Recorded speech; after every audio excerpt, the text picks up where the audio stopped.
My name is Rob Lodarski. I'm a paranormal investigator. I've written a lot of books on history and hauntings around the United States. Anyway, this place is one of my favorite places, the Lincoln Heights Jail, because I worked in Los Angeles archaeologically and worked along this corridor.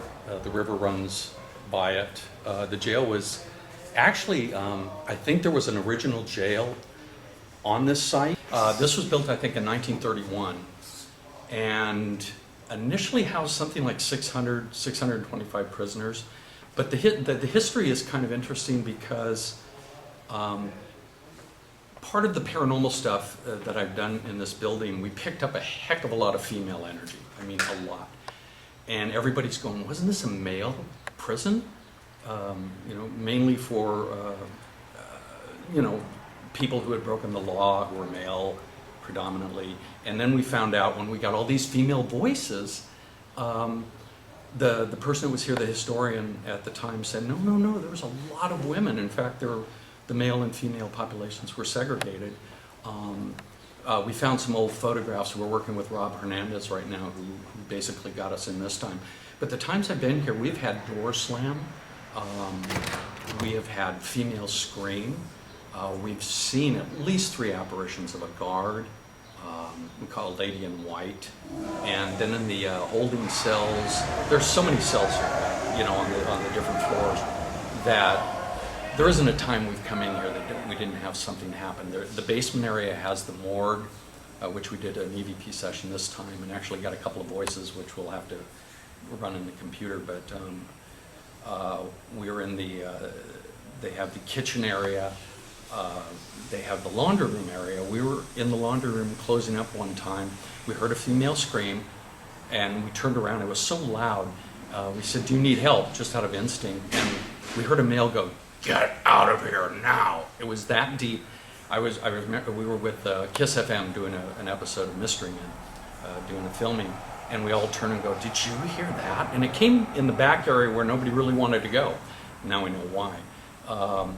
But door slamming, they had actually prisoners here, serial killers, a couple of them who were incarcerated here. I think somebody said that Al Capone was actually here for a short time.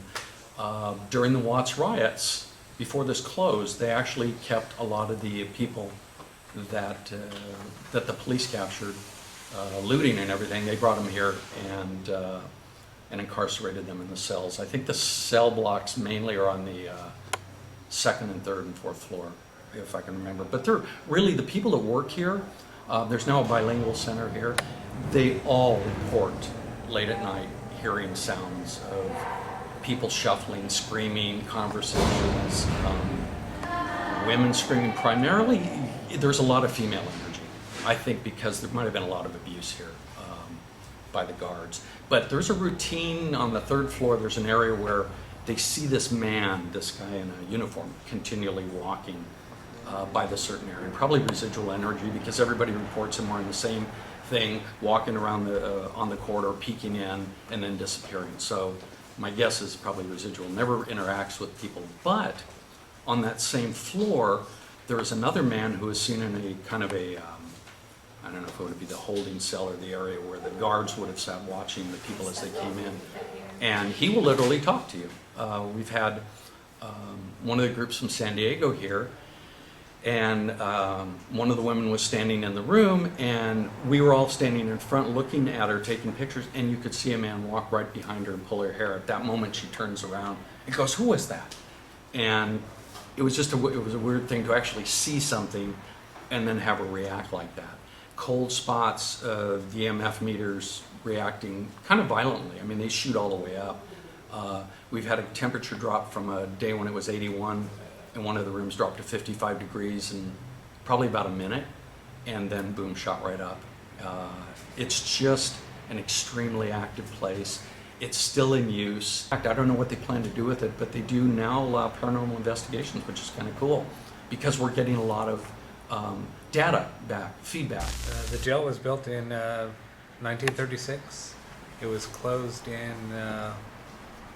1965, just after the Watts riots. paranormal activity here is pretty crazy. There's a few apparitions. There's a female in white that is seen here in the lobby area, and she's also been seen on the second floor. There's another apparition called Blue Boy. I think, in my personal opinion, think that his name is Alejandro de Tio, who was killed in a fight. He has suffered from some head trauma. As far as paranormal claims, like I said, there's a couple of apparitions that are seen. A lot of personal experiences, like today, somebody's backpack opened up, everything flew out. I had a personal experience in opening up the door to get into the jail area. The door wouldn't open. We were trying to force it open, would not budge, finally opened up. We've actually gotten so many EVPs here, Class A EVPs, caught a Class A EVP of a woman screaming for help.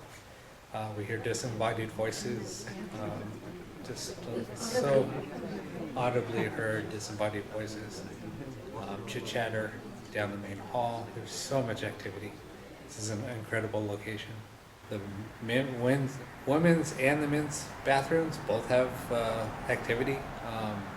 Women are afraid actually to use this downstairs bathroom.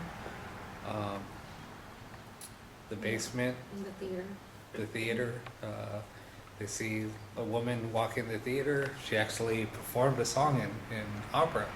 They thought it was an actual woman, a performer, and people were like, "Who's that?" And then she just disappeared. Another woman, another actress had a conversation with a Hispanic male. She described him. She said that they had a long conversation. He turned around, walked away, and he disappeared. Ended up being, when she kind of described what she saw, Cecilia here said that was Blue Boy. So, and she has seen him several times. There used to be a boxing gym up on the 5th floor. There was a trainer who managed and ran the gym. His name was Johnny Flores. One night Johnny was closing up the gym, went to step into the elevator. The elevator was between floors. He ended up falling to his death, landed at the bottom of the elevator shaft. They found his body the next day. So I caught a Class A EVP asking Johnny what happened to you, and it said died. I played the EVP for somebody, and they identified him. That's Johnny Flores after the playback. The first time I was here in the building, pardon me, I was walking down the hallway.